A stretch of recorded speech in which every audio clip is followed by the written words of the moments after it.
Pair system বা পদ্ধতি, এটাকে আমরা বাইনারি বলি। পৃথিবীতে যাবৎকালে আমরা 14 প্রকার মার্কেটের প্ল্যান পাইছি। DPR, unilevel, matrix, hybrid, pyramid, generation plan, board plan, Australian tender plan, star step plan, monopoly plan, breakaway plan এবং ম্যাট্রিক্স প্ল্যান। তো এর মধ্যে আমাদের দক্ষিণ পূর্বে সবচেয়ে জনপ্রিয় প্ল্যান হচ্ছে বাইনারি এবং ইউনিলেভেল। তো ইউনিলেভেল যখন ওয়ার্ল্ড মার্কেটে আসে আমরা মনে করছি এটা একটা সাস্টেনেবল প্ল্যান, আমাদের জন্য ভালো।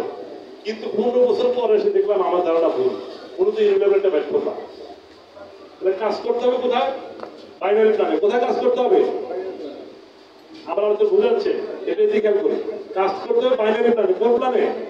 বাইনারি প্ল্যানে। কিন্তু অত্যন্ত দুঃখের সাথে পরিতাপের সাথে বলতে হয়, গত 25 বছরে বাংলাদেশে যতগুলো লোকাল এবং ফরেন কম্পিউটারে কাজ করছি, একটা কোম্পানি আমাদেরকে রিয়েল বাইনারি দেয়, একটা কোম্পানি আমাদের কি দেয় নাই?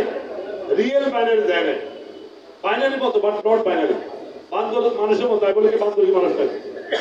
তো আসুন আজকে আমরা আপনাদের সামনে আলোচনা করবো হোয়াট ইজ রিয়েল বাইনারি। দেখুন, আমি রিয়েল বাইনারি আপনার সামনে আলোচনা করতে